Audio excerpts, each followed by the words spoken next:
Imagine करो कि आप एक स्पोर्ट्स पर्सन हो और आज आपके दोस्त ने आपको एक पार्टी में इनवाइट किया है। आप पार्टी में जाते हैं, आप पार्टी इंजॉय कर रहे होते हैं।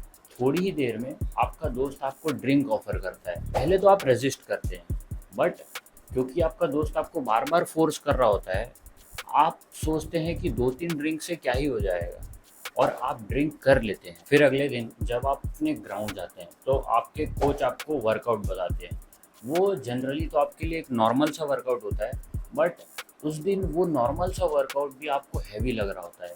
आपको ये नहीं पता चल रहा होता कि आप वर्कआउट किस तरीके से परफॉर्म कर रहे हैं, बट आपको इतना पता चल जाता है कि ये कल रात के अल्कोहल का हैंगओवर है। तो ये एक नॉर्मल सा क्वेश्चन है कि वो चीयर्स वाली बियर आपको रिलैक्स कर रहा है या आपके परफॉर्मेंस को नुकसान पहुंचा रहा है। हाइड्रेशन लेवल से लेकर के मसल रिकवरी तक, रिएक्शन टाइम से लेकर के एंड्योरेंस तक, अल्कोहल का आपके एथलेटिक कैपेबिलिटीज पे सरप्राइजिंग इम्पैक्ट होता है। क्या अल्कोहल आपके हार्ड अर्नड प्रोग्रेस को नलीफाई कर सकता है? इस वीडियो में कंप्लीट इन्फॉर्मेशन शेयर करूंगा, तो पूरी वीडियो एंड तक देखना कंप्लीट नॉलेज के लिए। Hi amazing people, if you are new to this channel, I am Krish, a second year under graduate student at IIT Kharagpur. Alcohol majorly 4 चीज़ों को इम्पैक्ट करता है: हाइड्रेशन, रिकवरी, रिएक्शन टाइम और endurance.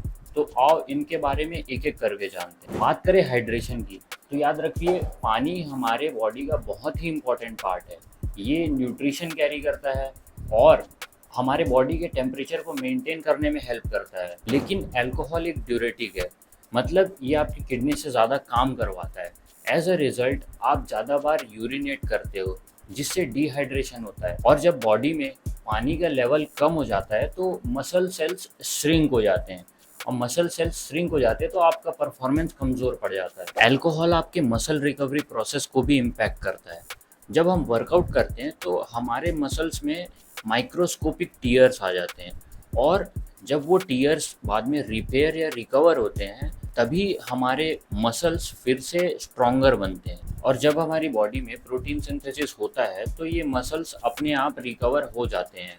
But यहाँ पे दिक्कत ये आती है कि अल्कोहल जो है हमारा स्लीप पैटर्न डिसरप्ट कर देता है, स्पेशली REM स्लीप को। REM स्लीप का मतलब होता है रैपिड आई मूवमेंट स्लीप। इसमें जब आप रात को कोई सपना देख रहे होते हो तो उस टाइम जो स्लीप है उसको REM स्लीप बोलते हैं, और यही REM स्लीप मसल रिकवरी के लिए बहुत इम्पोर्टेंट है।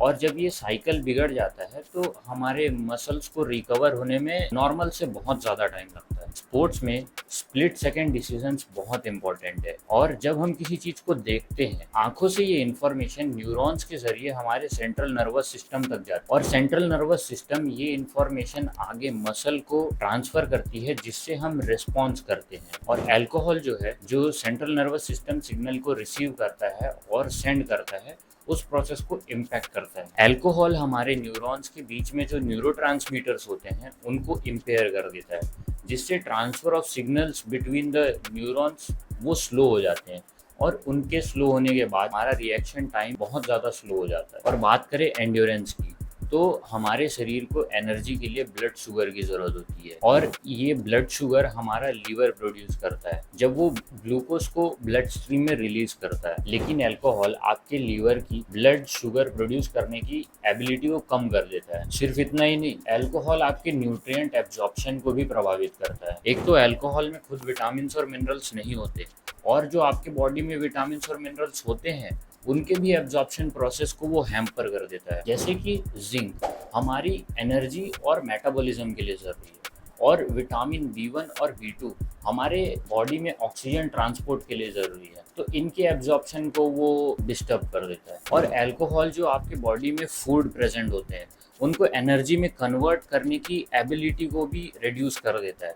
सो ये सारे जो फैक्टर्स हैं, और लैक्टिक एसिड का बिल्डअप और डिहाइड्रेशन, ये सारे फैक्टर्स मिला करके आपके एरोबिक परफॉर्मेंस यानी कि आपकी एंड्योरेंस को कम कर देते हैं। देखो यार, सारे स्पोर्ट्स में रिकवरी और हाइड्रेशन तो चाहिए होता है, बट रिएक्शन टाइम और एंड्योरेंस का फैक्टर बहुत सारे स्पोर्ट्स में नहीं होता। अगर डिपेंडिंग ऑन द स्पोर्ट्स बात करें कि अल्कोहल किस तरीके से अफेक्ट करता है, तो आपको वेट ट्रेनिंग जैसे एक्टिविटीज़ में उतना ज़्यादा फ़र्क ना दिखे, बट जिसमें एंड्योरेंस इन्वॉल्व है, जैसे साइकिलिंग हो गया या फिर मैराथन हो गया, और जिसमें रिएक्शन टाइम इन्वॉल्व है, जैसे कि बैडमिंटन या क्रिकेट, तो इसमें आपको अल्कोहल का एक सिग्निफिकेंट इफेक्ट दिखेगा। तो ये सारी चीज़ें जानने के बाद it's all up to you कि आप कितना अल्कोहल कंज्यूम करते हैं। The best case scenario will be to reduce its consumption to 0%, और अगर आप इसको पूरा बंद नहीं कर सकते तो try to find a balance between your